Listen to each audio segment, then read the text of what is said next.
Silahkan dislike jika video ini tidak sesuai dengan harapan teman-teman. Tapi semoga ada beberapa yang kembali menggunakan logika dalam menggunakan uang. Di video ini saya akan share hal-hal negatif di balik gembar-gembornya robot trading. Sebelumnya saya disclaimer dulu, robot trading dan MLM basically bukan merupakan praktek penipuan. Saya membahas ini karena realita robot trading itu tidak seindah yang dikatakan. Faktanya banyak penipu yang ikut masuk ke bisnis ini sehingga pemula banyak yang menjadi korban janji-janji manis. Marketing terlalu manis. Sekali lagi, robot trading dan MLM bukan penipuan, hanya cara marketingnya yang salah. Orang marketing khususnya yang sistemnya pakai member get member biasanya tidak peduli dengan produk yang mereka jual. Bahkan sampai teman sendiri kadang mereka nggak peduli. Pedulinya hanya bagaimana cara menggait member sebanyak-banyaknya. Akibatnya mereka hanya bilang yang bagus-bagus saja tanpa mengedukasi tentang resikonya. Ada yang suka cerita pengalaman hidupnya yang religius dan spiritual agar calon member yakin membeli robotnya karena melihat sosok yang religius. Hingga sekarang robotnya memang tidak scam, tapi anehnya ketika saya cek ke Instagramnya tidak ada satupun nama robot yang dijualnya, even nama PT-nya. Padahal owner yang serius pasti dia akan bangga membawa nama perusahaannya. Setidaknya ditulis di profilnya. Kelihatannya sengaja agar jika ada apa-apa dia bisa kabur tanpa jejak digital. Ini adalah ciri-ciri bahwa robot tersebut tidak akan bertahan lama walaupun tidak scam. Paling endingnya robot ini akan terbengkalai dan tidak pernah diurusi lagi oleh ownernya. Target pasar orang-orang yang tidak pernah trading. Mungkin 90% orang yang membeli robot adalah orang-orang yang tidak punya pengalaman sama sekali di dunia ini. Mereka ikut-ikutan beli karena melihat iklan di TV atau diajak teman.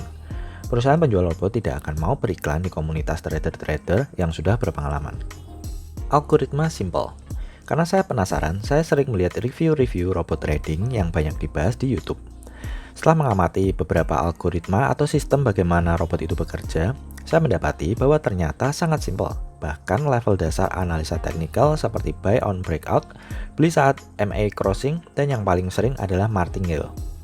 Martingale simpelnya adalah robot akan double posisi jika posisi sebelumnya salah. Misalnya robot akan pasang posisi buy 1 lot, jika turun pasang 2 lot, jika turun lagi pasang 4 lot, dan seterusnya dengan harapan harga akan naik. Kenyataannya sistem martingale sangat berisiko jika modal Anda tidak bisa mengcover posisi yang salah. Selain karena tidak pakai stop loss, biasanya yang sering kena margin call itu karena pakai teknik ini. Sebagian besar berakhir tipu-tipu. Kita sudah mendengar berita hilangnya Sunton, kemudian Mark AI yang diduga exit scam. Kemudian beberapa robot juga tiba-tiba terkena margin call. Duit nasabahnya sampai rugi miliaran. Tidak semua robot itu scam, tapi banyak yang scam. Even teman-teman sudah pilih robot yang tidak tipu-tipu, yakin janji manis di awal tidak akan terrealisasi. Biasanya jika momentum pasar sudah berubah, kinerja robot akan mulai asal-asalan. Robot itu sama repotnya dengan trading biasa. Anda harus sering adjust algoritmanya sesuai dengan kondisi pasar saat itu, tidak bisa cuma ditinggal tidur. Di awal-awal robot trading bisa konsisten profit karena dua hal. Karena profit diputar dari uang member lain, biasanya dana nasabah tidak ditempatkan di rekening broker nasabah, tapi di rekening perusahaan tersebut. Kasus dari robot yang sistemnya scam biasanya seperti ini. Entah dari uang nasabah yang diputar, atau dari histori transaksi yang dimanipulasi dengan kerjasama dengan broker pilihan si penjual robot. Kedua, robot terlihat profit konsisten karena market memang sedang trending. Performa robot akan menjadi loyo jika arah market sudah berubah. Contohnya, jika algoritma robot disetting untuk pasar bullish, maka selama mata uang atau kripto yang dipilih sedang naik, maka robot juga akan konsisten profit. Begitu market crash, maka robot juga akan sering loss. Ini banyak kejadian saat Bitcoin bullish di sekitar 2017 yang lalu. Begitu Bitcoin crash di 2018, banyak robot yang kehilangan performanya. Ownernya kelilit hutang. Ini tidak semua ya. Tapi saya sering menemukan cerita pengusaha yang berhasil lolos dari jeratan hutang miliaran yang ternyata orang-orang ini mengumpulkan uang dengan memanfaatkan MLM. Saya tidak bilang MLM adalah penipuan, tapi sistem ini sering kali dipakai oleh oknum untuk mengumpulkan dana secara cepat. Ada salah satu penjual robot trading yang cukup terkenal saat ini, juga pernah bilang kalau dia pernah kelilit hutang sekian miliar di salah satu podcast. Dia sih bilang kalau hutangnya sudah lunas sebelum jualan robot. Tapi maaf, prasangka buruk saya, dia berhasil bayar hutangnya pakai duit dari member-membernya. Barusan juga ada kasus serupa di mana saudara dan teman-teman saya banyak yang ikutan suatu MLM dengan produk aplikasi entertainment, di mana si owner adalah seorang artis terkenal yang pasti teman-teman tahu. Tiba-tiba saja sosial media teman-teman saya dipenuhi dengan fotonya dengan si artis. Saya tidak pernah ikut walaupun sering diajak, karena saya sudah tahu ini aplikasi tidak akan serius, udah tahu endingnya.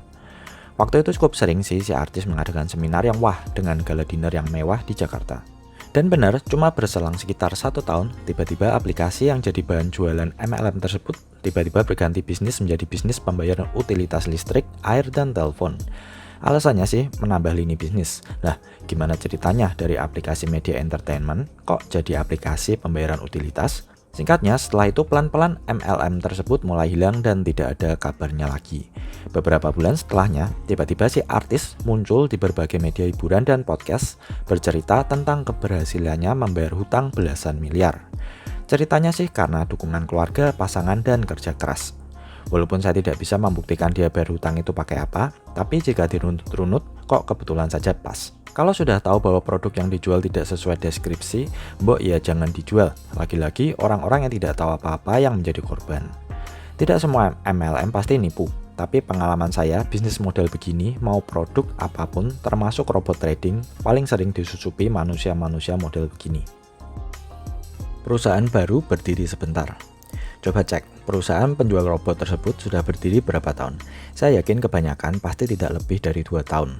Beberapa malah ada yang ngaku-ngaku sudah terregulasi, tapi jika dicek, ternyata mereka baru dalam proses pengajuan regulasi. Robot trading itu sudah ada sejak lama. Dulu di tahun 2010-an juga sama, banyak yang menjual robot trading, tapi saat ini sudah tidak terdengar kabarnya. Penjual robot trading tidak profit dari trading, tapi dari hasil jualan robotnya. Perhatikan sistemnya.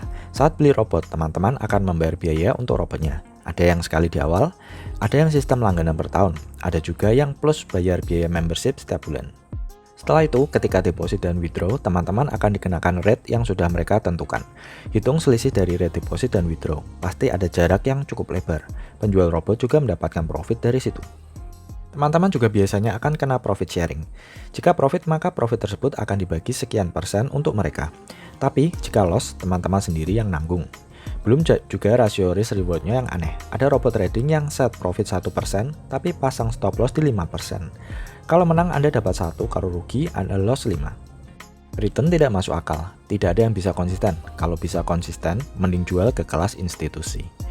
Tokoh yang paling terkenal di dunia dalam meracik algoritma trading seperti yang dipakai di robot-robot adalah Jim Simons, pendiri Renaissance Technologies.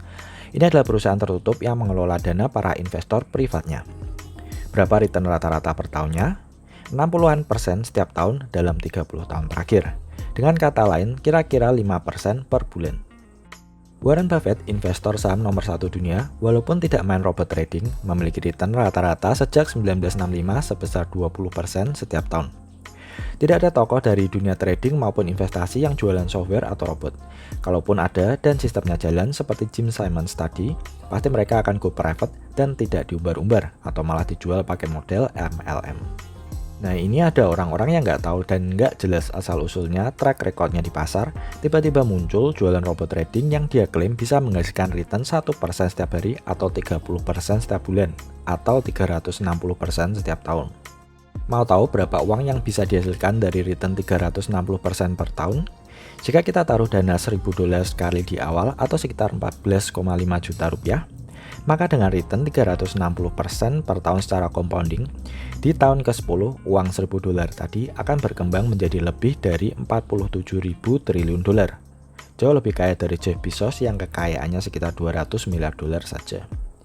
Cek saja siapa owner dan tim di balik layar dari robot Anda. Pasti tidak jelas dan tidak ada yang punya track record di pasar. Akhirnya, robot trading itu bukan dewa yang bisa menaklukkan pasar. Robot trading hanyalah sebagai alat bantu bagi trader-trader yang tidak punya waktu. Cara kerjanya sama seperti jam waker bagi orang yang susah bangun tepat waktu. Gunakan dana masa depan Anda dengan lebih bijak.